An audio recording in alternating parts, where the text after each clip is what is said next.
Welcome back to the Football Fitness Federation podcast. This is episode 266. I'm delighted to welcome onto the podcast today Derby County Senior Fitness Coach Rob Morledge. Rob, how are we doing? Yeah, very good, thank you. Brilliant to come to the podcast, listen to it for many years. So it's really good to be here. No, it's great to have you because I know you're someone that's got a lot of people come on and they all think that they've got the same sort of background, been in similar sort of jobs. But I think yours is gonna get people thinking a little bit. And there's different ways in this game, isn't there? So it'd be great to dive into that in a second. But no, thank you very much for freeing up time. I know it's a busy part of the season, so I really appreciate you coming on. Yeah, no worries. Rob, kick us off. I know you've listened to a few of the episodes. You know, we always start with backgrounds, careers. Take us way back, mate, and take us through the career. Yeah, so did my BSc at Chichester University, and I got into CrossFit, to be honest. Started doing CrossFit, and I got well into Olympic weightlifting, and then I was like, and I was walking down the hallway once in Chichester Uni, and I saw Masters in S&C, and I was like, right, that's what I want to do. Do you know what? I saw a job advert when I was first year at uni for Arsenal. Arsenal had a performance. It was like 60 grand a year, and I walked into my dissertation super advisor, Jason Lake, who is the jump guy. Yeah. And right, I want to go and be an S&C coach. I've just seen this job, and he's like, Rob, do you realise that it's going to take you a very, very long time to get there? But now, since that day, I was like, that's all I wanted to do. So then I went to Coventry University and did my master's degree there with Pete Mundy, who was also works with Hawkins Dynamics, who was a great supervisor. He was like, oh, apply for all these internships. So I applied for Cov football internship, West Brom internship, and Leicestershire County cricket internship. And I ended up getting them all. So I was doing all these different internships whilst working at a fruit and veg shop to try and earn some money and in a gym. So I think I had 7 jobs in my master's degree year, which was absolute carnage. Yeah. But yeah, what a way to learn. And then I ended up getting offered full-time role with West Brom after that master's internship. So essentially at West Brom, I was really just an intern, really, but I was supporting all age groups from under 23s down to under 9s, and I was pretty much just given tasks as they needed it. So I was doing some like return to play, some gym work, some fitness work. And West Brom was fantastic because there is a separate like site, but I would always go into the first team office, and first team office you'd have like Matt Green in there, Paul Colbeck, Matt Bickley, Aidan King, who's now at Swansea, and you learned so much in that. Nick Grantham was there as well, so such an exciting place to be. But essentially I was there for about a year, and it just seemed that it was going to be really tough to kind of work my way up, and you couldn't really get your hands into any kind of program, you know, when you just want to get your teeth stuck into something. And people always, when I was at Leicestershire County Cricket, someone said to me, oh, what's your philosophy? And I was like, I can't really find my philosophy when I'm not really like practicing and actually like coaching and delivering and implementing things. So I got offered a role in Singapore to go and work at a company called UFIT, which quite a lot of like master's degree students get, because it's kind of like you're coaching finance people, rich bankers, investment guys.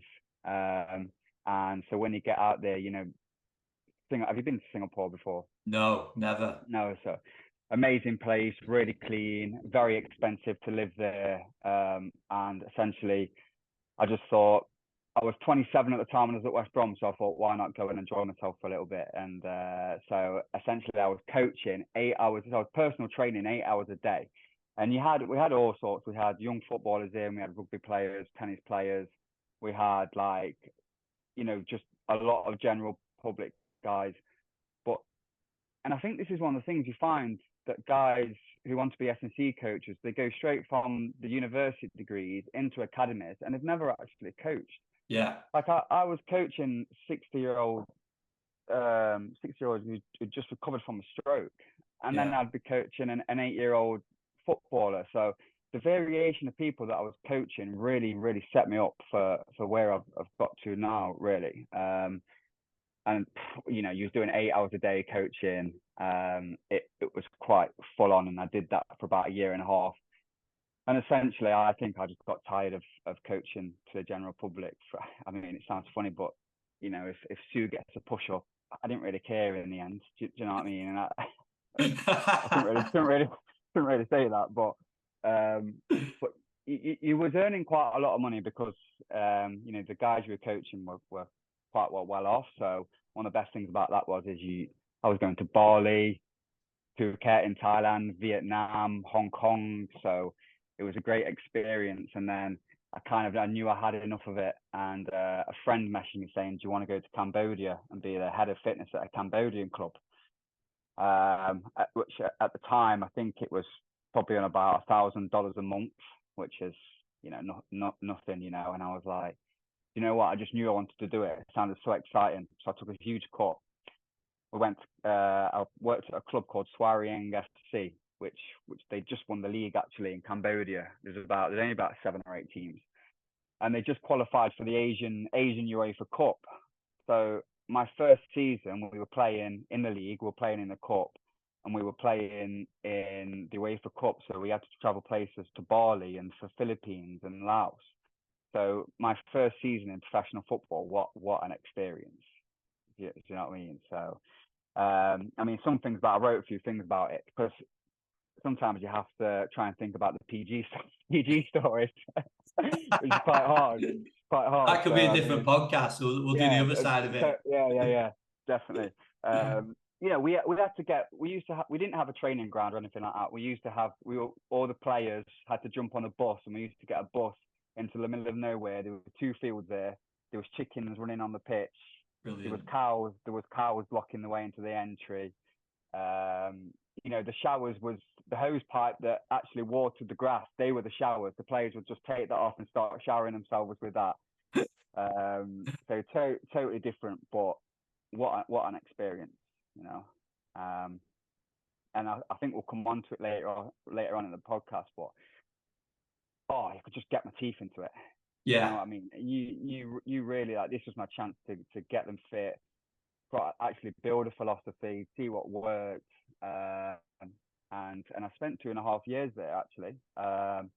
And essentially we started off with just being in the middle of nowhere on these 2 training fields, which by the way got waterlogged every time it was rainy season.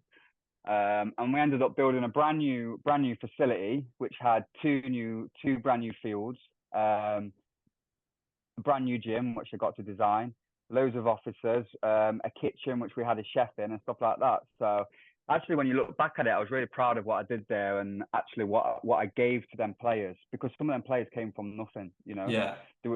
Some of them, there was one guy, he was like half Vietnamese. As a lad, he used to go around picking things out of dustbins and trying to sell them. And that story is not uncommon either. There was a lot of guys who came from absolutely nothing. So for you to go in there and give them education on training and how to eat properly and lots of other things was excellent. Just on that, Rod, because I know we can continue from that point in a second, but I really want to dive into this because you mentioned before about not being able to get your teeth into a program that can be frustrating as a practitioner. But this is obviously with different challenges, but it did allow you. I'm guessing there wasn't anything in place when you got over there. Is that right? Yeah, nothing in place. Yeah. So in terms of like the basics and getting set out on this program and looking at it and going, right, I've got these players, like you say, from all these different backgrounds with, I'm guessing, not much of a training age between them. What was the first steps? There's obviously the facilities that you just mentioned, but in terms of you and the programming, what was the first steps that you took?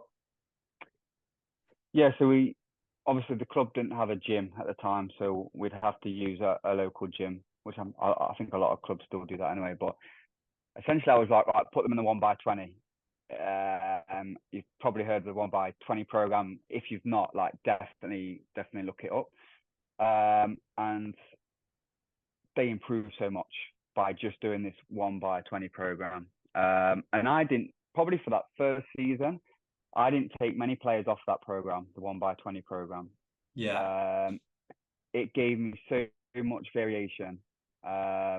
They built so much capacity from that program, and it was easy. And they didn't need anything else because they hadn't been taught how to squat properly. They hadn't been taught how to hinge properly or lunge properly.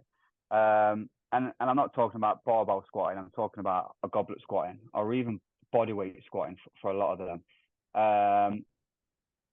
And to say the head coach at the time told me that before they had a lot of injuries, and once I'd implemented that, the injuries started to go, because what they tend to do is they go into the local gym and they just use all the machines, basically leg extensions, leg press, which I have nothing against, by the way, and I still use now. But when they were like lifting as much as they could on the leg press and leg extension, and then coming into training, so they do this on the days off as well after a game. So yeah, just putting in the basics, you know, and that's all they needed. And to be honest, still to this day, going into Derby County, I could probably put a lot of the guys on the 1x20 and see a big improvement as well, to be honest. Just break that down a little bit, because I think that'll capture quite a bit of attention. So the 1x20, you're talking a single set of 20 reps across. How would you split that across the week then in terms of exercises? Yeah, so the 1x20 was popularized by, Dr. Yessis made it. I think he's a Russian sports scientist. And he put it forward for a lot of the youth athletes, but then he also used it for a lot of American college athletes as well. So essentially it's one set and 20 reps. And you do this, and say, for example, you do it on 20 kg and you feel like you're starting to get to 23 to 24 reps, well, you then go to a heavier weight. Yeah. So you might go up to 25 kg, and basically you just keep on until they can't increase the weight. Then you might drop them down to 1x15 so they can increase the weight by more. And you can even increase the complexity of exercise. So you might take them from a goblet squat to a front squat, or you just take them down to a 1x15 and make them do more weight, which is essentially what I did. So rather than putting them onto a front squat, some of my athletes never even touched the barbell in the first season. They just stuck to the dumbbell. So they go straight to the 1x15 of a goblet squat, but they may be doing it with 30 kg rather than 20 kg. And obviously that's 20 reps, and they've also got to choose 20 exercises. So split it up into 10 lowers and 10 uppers. The really good thing about doing that is they're obviously lifting light weights, right? So the cost is really low. So it's all about like neuromuscular control. So you can put in loads of hip flexor work, loads of core, bent knee, straight knee, because you've got so many exercises to do, right? You've got so many like anti-extension and anti-flexion core exercises, your bent knee, straight knee, hamstring exercises. So it was a really good program that was kind of a really all-around program. And there's a guy called Jeff Moyer who he worked with Dr. Yessis, and he said with this stuff, it's all about your exercise prescription. So, and this is where special strength comes into it, which Sam Portland talks about quite a lot. So, for example, if you're doing a hip flexor exercise, then can you get that leg starting behind them and driving through? So it's actually like an acceleration movement. So you're actually making it quite specific as well. So if guys were really not very good in the gym, they had a really low training age, I would just make them do the whole 20 exercises in one day, and I would make them do that 2 times a week. And the cost, because we weren't lifting heavy weights, it was fine. If they started to gradually get much better and they're lifting heavy weights, then I'd just split it up into an upper body and a lower body day.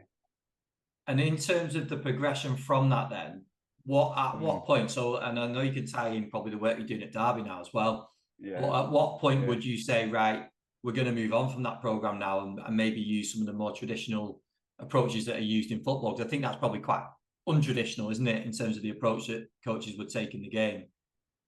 Yeah, definitely. So once you've got these guys on doing this program for 6 months, there is that kind of stagnation, and you've got the lower accommodation as well, where they just get used to it and they get bored, to be honest. So then you can start going into them like functional hypertrophy ranges and start increasing the complexity of exercises. So, you know, rather than going from dumbbell RDL to a barbell RDL. Now, the one thing about working in those countries is you never had any equipment like, don't know if I'm allowed to say the equipment's names, but certain testing equipment that we didn't have over. I can, yeah. So you no boards and devoured and all that kind of stuff. So we didn't have any of that over here. So as soon as you get to a place like Derby and they've got all that equipment, you know, a lot of the numbers and that I had to really familiarize myself with. So they're using testing equipment to kind of check, okay, where are we going next? Okay, maybe they need some more proximal or distal hamstring. Whereas I was just rotating it like every 1 to 2 weeks to just make sure I was getting that right dosing. I mean, one thing I did for testing was for example, an activation session, can everyone single leg squat? I just had to use my eyes because I didn't have that testing equipment. So to answer your question, really, once they've gone through that 1x20 stage and they've gone from 115 to 1/8, then I'd start to go into like 2 sets of 8s, 2 sets of 5s, 3 sets, etc., and just start to increase the complexity of the exercises. But having done a few seasons on the 1x20, that I had an English centre back come and join in Thailand, and he'd been all over the place, Bristol Rovers. He'd been at loads of clubs in the UK, and he came out and I put him on the 1x20. He'd never seen it before. It said it was the best his fault for a long, long time. So we just kept him on it because it worked, and he ended up getting a fantastic contract after that season, and his playing availability was excellent. So he's just kept on doing it. So if it's working, I don't really need to change it. I don't really need to look at the testing. If the player enjoying it and he's feeling good on it, then I'm happy with that. And then if they're not and they've made that progression, you've mentioned before, you've got 6 months or whatever it is of work into them, which is the whole point of it in the first place, isn't it? To get them consistent with the program. Exactly. Yeah. Yeah, no, I love it. I love it. It's just such a simple approach, really, isn't it? But when executed in such a way like that, it's massively beneficial for players. But I wanted to just tie this back in with what you spoke about in terms of personal training as well. Yeah. Because in terms of regressions of exercises, I'm guessing this is where you could pull on that experience because you've worked with, okay, they're not footballers, but you've had to manipulate all sorts of different exercises working with general populations. So for coaches listening with next to no experience, like you mentioned before, coming out of a university degree, that's where the benefit is, isn't it? Because you're going to get tested and then you can apply it like you have. Yeah, exactly that, you know, because you're never going to walk into a club and only coach really good athletes. Do you know what I mean? So you're always going to get that athlete who can't squat very well. Well, that's fine. Let's give them something else. And I think when I was coaching at CrossFit in Chichester, my first client I got was she was about a 60-year-old lady, and she just really wanted to learn how to Olympic lift. So, and like her mobility was poor, like her motor control was poor. So we started off we were just doing loads of bodyweight squats, counter movement squats for ages, for a couple of months before she could actually start front squatting and get into them positions. I had a really old gentleman I keep saying old people in Singapore. He recovering from a stroke. He had an awful bad back. And it was there that I realized how much the hip flexors contributed to lower back pain. And what we did is we just did loads of hip flexor work, and he got so much better. And he could hardly walk when he first came into the gym, and he started being able to run again. So, but that probably took 8 hours of personal training a day for a year to pick up these little nuances. Yeah. Do you know what I mean? And then, like, for example, plyometrics. Like, you can walk into a football club and people have got people doing drop jumps already, and you're like, there are so many more regressions that you can use. I've worked with loads of runners who have had like bad backs and stuff. So the last thing I want to start doing is giving them an intensive plyometrics, you know. Yeah. So just being able to really get loads of regressions on really like low amplitude plyometrics that you can use for a very long time, and they will adapt from as well, and you can keep them in for a long time before you start progressing them to things that expose them to higher contact and higher ground reaction forces. Yeah, 100%. That toolbox that you build with personal training is yes, it's different ages. Yes, it's different sort of demographics of people, isn't it? But you probably don't realize at the time how much you actually apply to what you do now. And that's Oh, the same with anyone, isn't it? definitely. So I do a lot of online coaching as well, and that's people from who I've met in Singapore. So Yeah. bear in mind, I've been coaching these guys for nearly 4 years, right? So you try and think of 4 years worth of exercises. That toolbox is massive. Do you know what I mean? So especially when you get guys who say, "Oh, I'm just working from home. I've got one kettlebell." So you're literally the body weight king. You know, you've got them doing all sorts, but it massively helps, and it shows you how much you can progress people with nothing. Yeah. Really. Do you know Yeah. what I mean? So yeah. Yeah, no, I love hearing stories like this because I think it underlines that exact fact that yes, a nice fancy gym is amazing as a practitioner to go into. Players love it, but Yeah. it's not required, is it? Like you see some absolutely incredible programs done with next to nothing. Exactly. Well, all you have to do is look at these calisthenics guys, right? Yeah, who yeah, are doing muscle ups, and stuff like that. So, and one thing on that, when I was in Thailand, so I went from Cambodia, which we just built an excellent gym, and it was really good. And then I got to Thailand, and again we didn't have any gym again, so we would train about 5 o'clock in the afternoon because it was so hot out there. I was essentially the kind of physio and the S&C, so I would do the activation and the warm up. So the coach over there, an English coach, Kevin Blackwell, was like, you can do the activation and the warm up. So I was essentially given a 30-minute block, which was obviously is really good. yeah, So did I have them doing activation? No, like this was a 30-minute speed session. yeah, And I was actually really happy that I didn't have a gym, because what I could do with resistance bands and medicine balls on the grass, I think was probably far better than what they would have got in the gym, to be honest.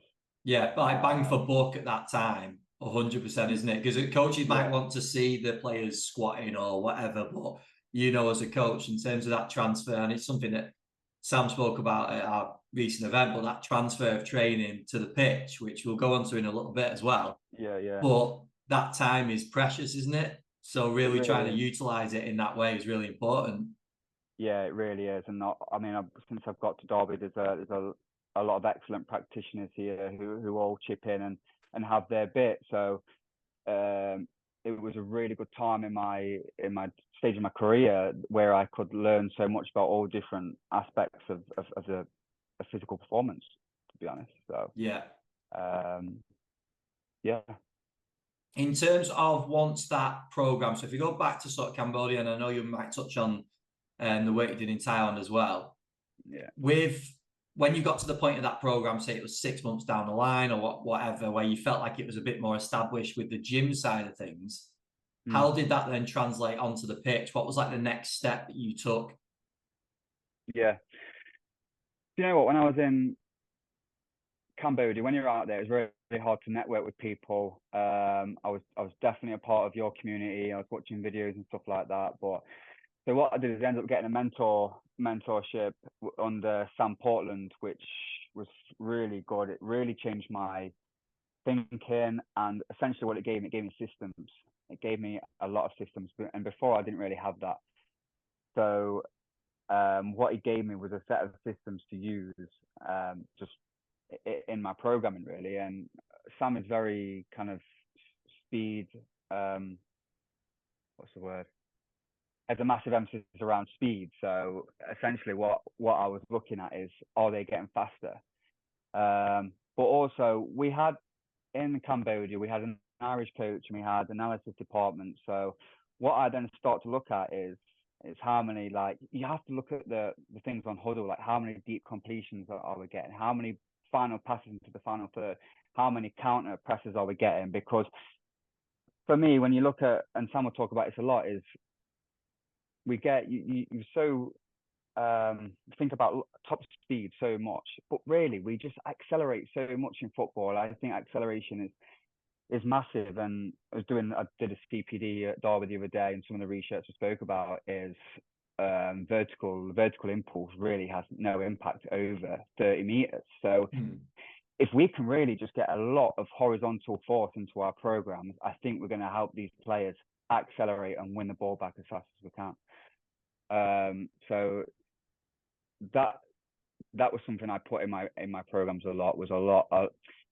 for example, like a lot of wall drills, a lot of bounds, a lot of resisted marches, and again, I didn't have speed gates, so I couldn't test if their 5 meter was getting better. But what I had is I had my eyes, and I'd always put cones out and make them project. And if I could see them moving from one cone to the other, and that might only be a few feet, but if I can see that back foot moving forward between cones, I know I'm doing my job properly, and they're actually projecting. Because what you'll find is, especially when it comes to these countries, because there's not a lot of occasion, is they want to do all these fast feet kind of stuff on the spot, but they don't project anywhere. So what I used was, Sam kind of taught me a lot about vertical integration and kind of having this whole having a lot of buckets and putting an emphasis on something. And a lot of people focus on strength, so squatting, Bulgarian split squatting. But really, I found a lot of the stuff that really worked for me was the capacity work. And rather than going too general with that capacity work, would go into like your special development exercise and special prep exercises. So loads of wall drills. So when you're doing like the load and lift, you're getting so much like exposure to the calf, to the soleus, to the hip flexors. And you can do 10 to 15 reps of these because they've not got any weight on them. So for me, that was my capacity stuff sorted right there. Yeah. And then if you go from the wall drills, because this is all an activation for me, so we'd have them on the wall doing all the wall drills and stuff like that, and you can progress them through kind of bilateral to unilateral movements on the walls, and then we'll get them straight on to like we'd load them up, so we'd use bands, and we won't get them to sprint, we'd just get them to find strong positions, so hold them really tight, get them in that kind of horizontal position, and just get them moving and practicing a low heel recovery and putting force into the ground. And I tell you what, if you do 30 meters of resisted marches, that for me is much harder than doing I don't know 8 reps on a back squat. But essentially, we're doing it in the positions we want them to be in. I was saying this to Sam because this really challenges our thought process, which I think is great, because as practitioners, we always lean, especially in football, I mean, we always lean towards you need to get stronger. You need to get stronger because that's going to translate into more power, more speed, and none of them are strong enough. Whereas when you start speaking to yourself and people like Sam, it kind of makes sense that this is time. Yes, we can develop strength, but the way we do it maybe just needs questioning a little bit. And that's not to say that, and I know Sam would push this as well, not to say that no strength work is done, because it is. But I suppose it's where the priority lies, isn't it? Yeah, exactly. And if your athletes were really advanced, you can go off them training residuals in that you only have to train strength once a month to keep that.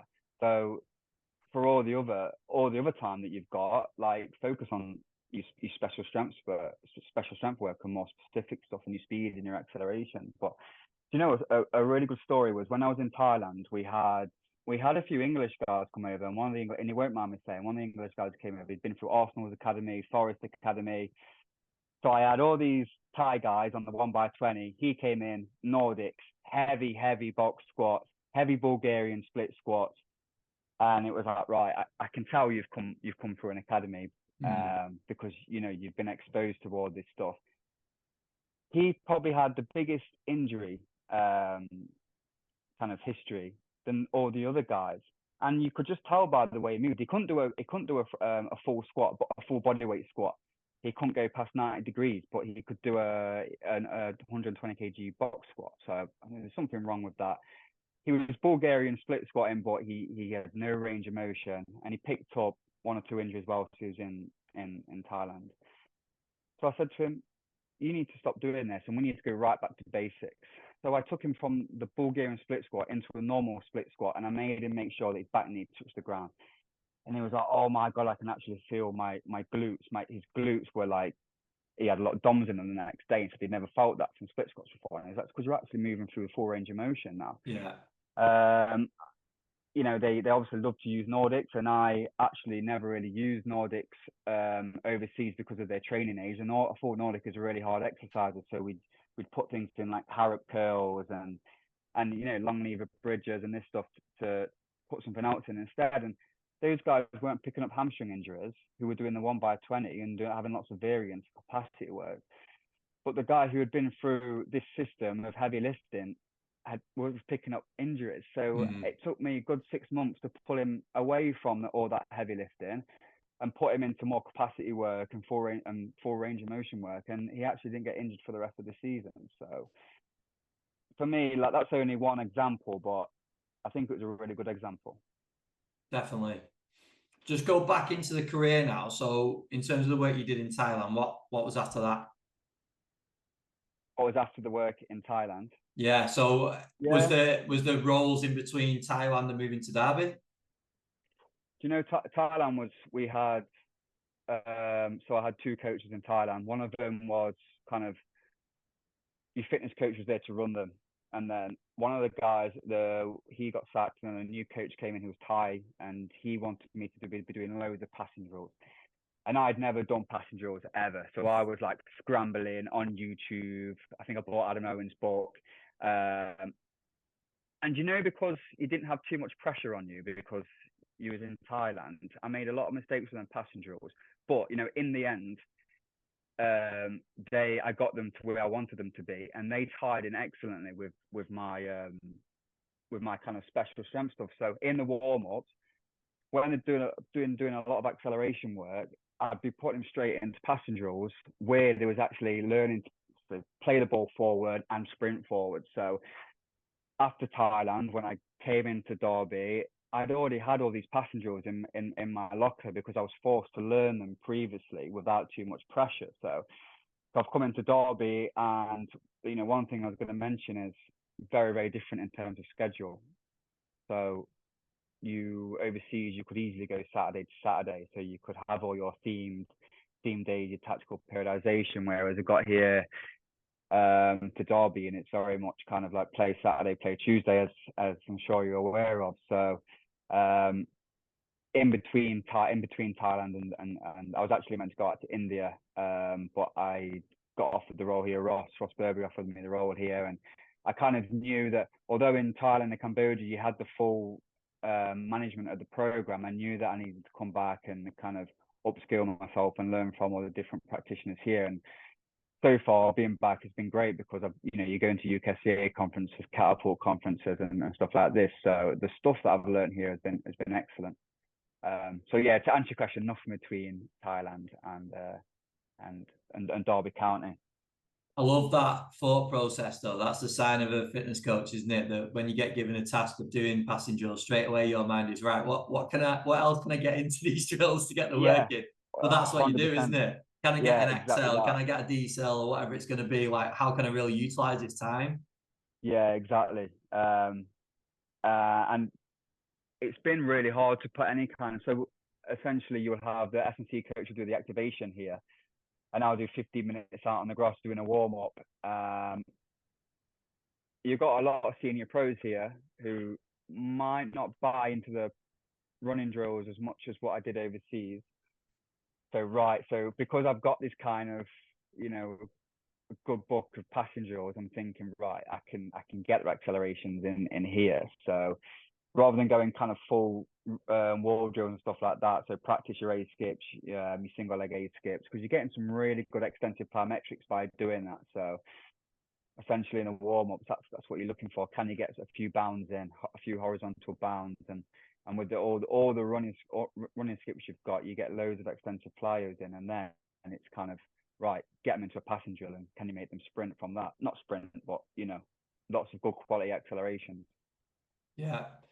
I know you briefly touched on it just now, but I wanted to ask as well about your transition as not just a practitioner, but it's obviously a massive move, isn't it? From going from that part of the world and obviously the roles that you had over there, coming back to the UK, obviously somewhere that you've been before, but not been for a while. So how did you find that transition? You said about the schedule, but for you as a person, as a practitioner, like how was that transition? Yeah, well, the first thing I had to do was I had to move back in with my mum and dad.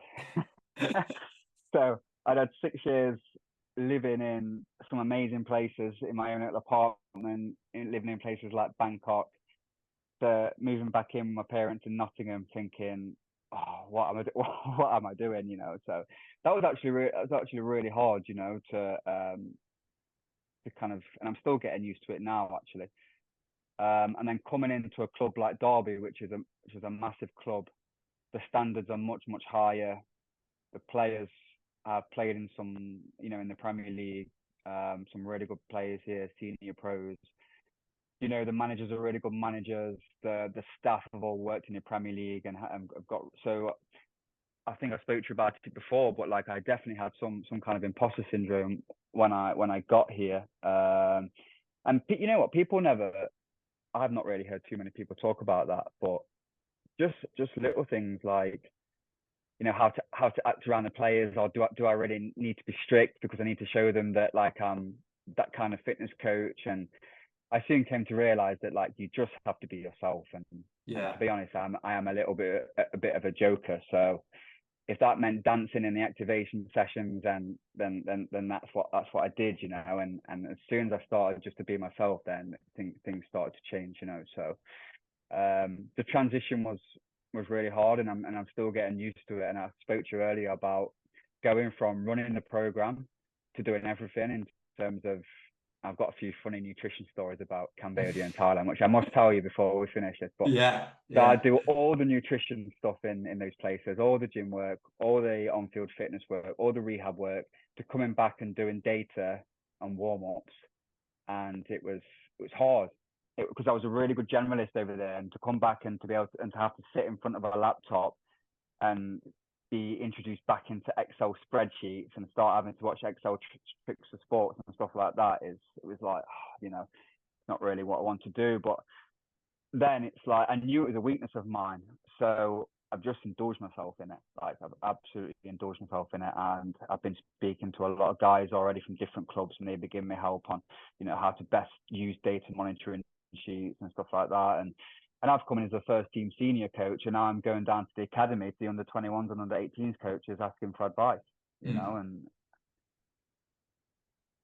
it doesn't look good, but essentially, as I've got very, very different experiences to them. But I think if you're very honest and you tell them, look, I'm not too sure about how to do this, then you'll be absolutely fine. And the guys at Derby, Will and Dan in the academy have been excellent. So yeah. Yeah, you took the words out of my mouth. I was going to say that is extremely honest and open of you to admit that, in terms of not being completely comfortable in that role at first. But I think that's also a good sign that it's a good test for you. And without putting words in Ross's mouth, like, I'm sure your experience and the sort of generalist roles that you've been in, all those different environments, 100% has led to him like getting you into this role. So he's backed you with it, hasn't he? And then I think at the time it probably is very uneasy and doesn't feel quite right. But I think as practitioners, you've also got to back yourself, haven't you? And go, actually, just because my experience isn't the same as everyone else's, I'm ready. Yeah, I'm ready for this. 100%. I definitely offer something that maybe your traditional fitness coach has done. By obviously, I haven't been through the system, right? I haven't done the under 16s, the under 18s, the under 21s. And do you know what? I'm glad of that. I'm glad of that as well, because I feel that sometimes when you go through that system, like I was talking about earlier on, like, oh, let's do velocity based training, let's do Bulgarian split squats. It's not as black and white as that, but you do really get to do what you feel is best, and then you can go away and get yourself a mentor, because I needed it, because I didn't have anyone around me. So then you're not you don't end up being so biased to the people working around you at the club, essentially. So I really enjoyed that time. And when I came into Derby and I was doing, obviously I've got quite a big speed emphasis because of the mentors that I've had. And then straight away, a lot of the guys are coming up to me, very, very good players. This stuff is really good, and we should be doing a lot more of this stuff. I've actually been away in the off season in the summer, been doing loads of running mechanics with different guys, and then they see me come in and I'm doing it with them, and I'm really passionate about it. And we've actually seen some really good top speeds at the moment. Then you feel right at home straight away. Yeah. And do you know what I mean? So you just have to back yourself. I think people have just got to take away from this conversation that there's not just one road that leads to these different roles. And I think putting Yeah, yourself out there like you've done, obviously it's a massive lifestyle change, but if people want to pursue routes like that, it doesn't have to be the same clubs or anything, but there's a lot of opportunities out there to go and do and pick up experience, isn't there? yeah, definitely. I think I was really lucky to get that role in Cambodia. It's come through a friend or whatever. But I saw a post from, I think it was called Elliot Turner, and he said he had Yeah. to drop down. He had to drop down a lot of leagues to be able to go and coach somewhere and build his own philosophy. And I thought that was a really good post that he put, because how can you build your own philosophy when you've got 6 people in the department telling you what to do? Do Yeah. you know what I mean? And so yeah, and like we spoke about with the personal training, like if when I was at West Brom doing the like kind of under 16s up to 23s, like I was doing like personal training on the side in the evening times. So you work all the hours under the sun, but again, the people that I coached and I still coach that to this day is, well, firstly, it earns you some extra money, Yeah. and secondly, like you just, yeah, you learn so much. So go out there and do any kind of, and coach anyone you can. Brilliant, Rob. There's loads to Yeah. take away from this one. Right, before we wrap up, firstly, if anyone wants to reach out to you, where would you direct them? I don't really use Twitter or X, probably LinkedIn. So Robert Morledge, and I do use Instagram as well. If you want my Tinder profile, you have to swipe. That's the first one we've had in Yeah, 266 episodes. I knew it would be, so I thought I'd have to drop it Brilliant. in. That is class. Right, Rob, finish off the podcast. Nutrition stories. Yeah, so Cambodia, guys were eating fried chicken feet. So all sorts, fried chicken feet, like cow feet, absolutely everything under the sun. So you won't be able to believe some of the things you had to kind of change in their diet. So, and one thing is like you go in and you'd be telling them you're not going to tell them to eat chicken and rice, because they're different cultures. So eat all your soups, but make sure you've got plenty of veg in it, and your proteins, your lean proteins and that. And some of the guys essentially said that they don't have the money to afford it, because the wages are so low. So like having to kind of like come up with these really really good ideas. So like it was still in the Khmer and Thai culture, but also like eating healthy as well. And the second one was in Thailand. I did this massive presentation about loads of photos, because obviously the language barrier, your Ferrari car, don't eat all this stuff, and it'll stop you from going to the doctors. Massive presentation. And then 2 days later, the owner rang up and say, "Oh, before the game, I'm going to take you all to McDonald's before the game." So we've pulled up the day before a game. Everyone's at McDonald's. The English centre back is absolutely wetting himself with laughter because there's lads in McDonald's eating chicken nuggets, Big Macs, McFlurries, all sorts the day before a game. So yeah, it was a funny Brilliant. story. Absolutely brilliant. Yeah. No, that's class. Rob, this has been superb, mate. Thank you for coming on. I feel like we've Cheers, Ben. just scratched the surface as well. There's probably loads more we can dive into. And obviously, Yeah. we've not spoke so much about your current role at Derby, but I wish you all the best for the rest of the season as well. Yeah. Thank you very much. Appreciate it, Ben. Thank you so much.